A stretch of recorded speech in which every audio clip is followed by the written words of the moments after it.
coming to you from Echo Park in Parker, Colorado. We saw an interesting football game here tonight, Tyler Ziskin. We came out to see Highlands Ranch play because of 2019 offensive lineman Austin Johnson. We got to see him. We'll talk about our thoughts there. We also wanted to see Jake Rubley, the very young class of 2021 quarterback that we saw at CU's camp this summer, and we're really impressed, but we come to find out that he had a freakish weight room accident just 2 days ago. Yeah, it looks like he basically got a weight dropped on his hand, broke 14 bones in his fingers, so obviously going to be out for a while, probably the rest of the year. You'd have to think 14 bones is a pretty significant hand injury. So, after seeing the photo, it was not too pretty, but I did run into Jake on the sideline. It sounds like he actually said it's about an eight-week recovery, which is about as good as you could expect when one of your fingers is dangling off there. Definitely not a pretty sight. In terms of Austin Johnson, they call him Big Salsa, and he's leaner, a little taller than the last time I saw him at 6'0" strength. I was impressed, and he's got some dog in him out there. Definitely physical. You know, watching him out there, anytime he gets a hold of you, it's pretty much over. That's the one thing you notice. Not the most pop you've ever seen off the line, but once he gets a hold of you, it's pretty much game over for you. So he looked really good. Definitely, you know, growing in the right way. He was a little more stout the last time we saw him. He's definitely got the size now to be a Pac-12 tackle, so that was impressive. And even if they keep him inside, he's definitely got the right physical strengths. I had an opportunity to talk to Austin after the football game. Here's that interview. Austin, 20-13, kind of a thrilling game, a little bit closer than I think you guys wanted it down there to the stretch. Yeah. What was it like to get this win? It was big. It was big. That team's very physical, one of the better teams we'll play. And it was a good confidence booster saying we lost our starting quarterback 2 days ago. Yeah. So it was a big win for just us in general. Little chippiness out there. Is this a team that you guys have a rivalry against? I wouldn't call it a rivalry, but we definitely, since a lot of those guys go to 6-0, so you know, it's kind of a, you know, we just want to win, you know. You're looking a little taller, a little leaner than the last time I saw you. Talk a little bit about your progression. What are you better at as a football player this season as compared to last year? I would say just being smarter. There's a lot of stuff that I probably shouldn't have done last year, as like letting my mind, you know, get to me and letting my anger get the best of me. So I'm just trying to work on that and being smart and a better football player. You pretty happy with your play through 3 games? I am.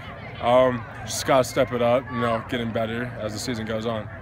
I'd imagine, you know, the #1 goal is obviously team and having success. Are you trying to put some stuff on film for college recruiters as well? Yeah, but that's not the main goal. I mean, that'll, you know, set itself out.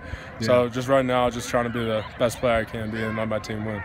You had got an offer from CSU the summer before your sophomore season, right? Yeah. And then you picked up the CU offer this past summer. You know, how much confidence did that validation kind of give you as you were developing? It was big, you know, but I wouldn't say like that. Like it was like, oh, I'm like done working, or like some guys get. You know? So that was just kind of a confidence boost, saying like you're doing the right thing. You know, keep it up and just see where it goes. Have you heard from CU recently? Yeah, I'm supposed to go to the Washington game in a couple. I think it's next week. Yep. A week from tomorrow. Yeah. So. What are you hoping to see when you go to that game? What are kind of your general impressions of CU at this point? You know, I haven't really looked at them because I've been really focused on just our season. But I'm just gonna, you know, see how their line does and just see how their line coach works out and stuff like that. So. Okay. And if I remember right, you said you kind of have gone into this recruiting process with a pretty open mind. Yeah. No dream school or anything out there? I wouldn't call it a dream school, you know, just where I'm gonna, you know, fit in the best and just be able to play. Any schools outside of CU and CSU showing early interest? I got an offer from ASU like a week after I got one for CU. But rather than that, Washington has contacted me, and just goes like that. Awesome. What are your overall goals the rest of the season? You know, just become the best player I can be in state championship. And remind me, how did you get the Big Salsa nickname? Just love to dance and just have fun. Awesome. Thanks, Austin. Appreciate it. I should have probably put him on the spot and actually had him dance a little bit, right? Yeah, definitely. You know, that's a great nickname, especially given the response. Not what I was expecting, really. So he's a fun kid. You know, really happy-go-lucky. He's it's a big win. Chaparral's a physical team, so it was interesting to watch him play out there. Their line looked pretty impressive. I think he's definitely going to be a guy to keep your eye on for next year. Another 2019 offensive lineman for Highlands Ranch to keep an eye on is Drake Nugent. Already has an offer from CSU. The question there is going to be his height. What does he look, about 6'1"-ish? Yeah, somewhere in the 6'1" range. Very physical, though. Even watching him in warm-ups, you can tell he loves the game of football. He loves to hit people, and he's not afraid to go after you. Had a couple interesting blocks on special teams as well in this game, so he's a fun guy to watch. Someone that I think definitely is a Mountain West type of player. We'll see if he grows a little bit. Might be a Power 5 type of guy, too, but he was impressive in the game, definitely. And another guy to mention in terms of 2019 prospects out here was on the other sideline, Chaparral. They got a linebacker by the name of Jacob Stanton. Tough to say at this point if he's going to be a Pac-12 guy, but he's definitely going to be a good linebacker in college for somebody, depending on the level. Yeah, definitely. D2, D1, we'll see how it ends up for him, but he probably had 20 tackles tonight. I mean, he was pretty much in and on every single play. A couple behind the line of scrimmage. Definitely seemed like he was smart back there, always reading the play. You could tell the Highlands Ranch offensive linemen really respected him, too. A lot of those guys were talking to him right after the game. So someone to watch. I'd like to get out and watch him again, see a little more of his physical traits. We didn't get to stand right next to him and see how he is size-wise. But very impressive game from him for sure. Also got a chance to catch up with Ray Robinson, obviously a 2018 Colorado commit that unfortunately suffered a torn ACL. Ray, obviously not the way you wanted to spend your senior season on the sideline, but you keeping your spirits up during the rehab process? Yeah, rehab's going great, and I'm just trying to motivate my team with me, so it's awesome. Where are you along, how far out from surgery are you at this point? I'm about 10 weeks out right now. Okay, and what's kind of been the progress so far and some of the big hurdles coming up for you? Right now I'm just working on getting the range back, the mobility back, and just working on starting squat, like bodyweight squats and stuff like that. In about a month or two, I should start jogging again, and then about 3 to 4 months, I should start running again. Probably 5 months down the road, I should be back to cutting and all that football stuff. Should be good to go in January when I head up to Boulder. Is this the first major injury you've had to come back from? Yeah, it is.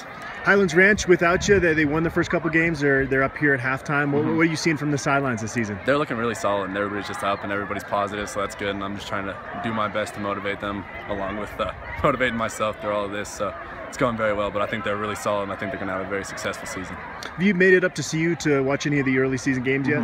Yeah, I went to the Rocky Mountain Showdown, and I was up there last week for Texas State. Okay. Any plans to go up to any future games? Oh, yeah, I'll be at all the home games. Okay. Yeah. What are you hearing from their coaching staff as you go through this rehab process? They're just being super supportive about it, which I just couldn't be more thankful for. And they want me up there in January to do the rehab with them, so I'm super excited to get up there and get going with that. And other than that, they're just telling me to do my best, keep lifting, keep working, and keep motivating my teammates. Obviously, you saw them have the rise last year with 10 wins, and they've had early season success. Does that kind of validate your decision a little bit watching them play? Oh, yeah. I just couldn't be happier with the decision I made. I know I'm at the right place, and that's going to be my home for the next 4 to 5 years. When you watch them defensively, who do you key on? Do you envision yourself playing kind of like a Ryan Moeller, Evan Worthington role? Yeah. More of a Ryan Moeller, and that's what they talked to me about, playing that safety outside linebacker hybrid. And I think I fit in very well at that role.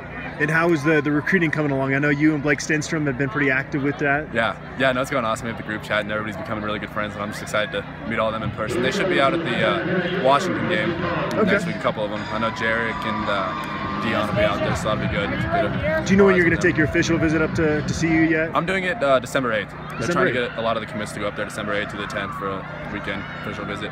Awesome. Thanks, Ray. Yeah. Like I said, to lead off that interview, Tyler, definitely not the way you want your senior season to go, but he's got a good smile on his face. It seems like he's keeping a pretty positive attitude. Yeah, a guy I loved, one of our first commits, someone that I think had a chance to be a 4-star before he got injured. So if he bounces back, I still think he's going to be a big part of what we do on this defense moving forward at Colorado. They need some safety depth. He's a guy that I think could play early if his knee injury gets healed up right away. All right, that's it. It was a wacky football game. Highlands Ranch had a 20-3 lead. There was at one point in the third quarter, it felt like a hurricane was making its way through Colorado, but it's all calm now, and Highlands Ranch comes out to the victorious 20-13. Signing off from Echo Park.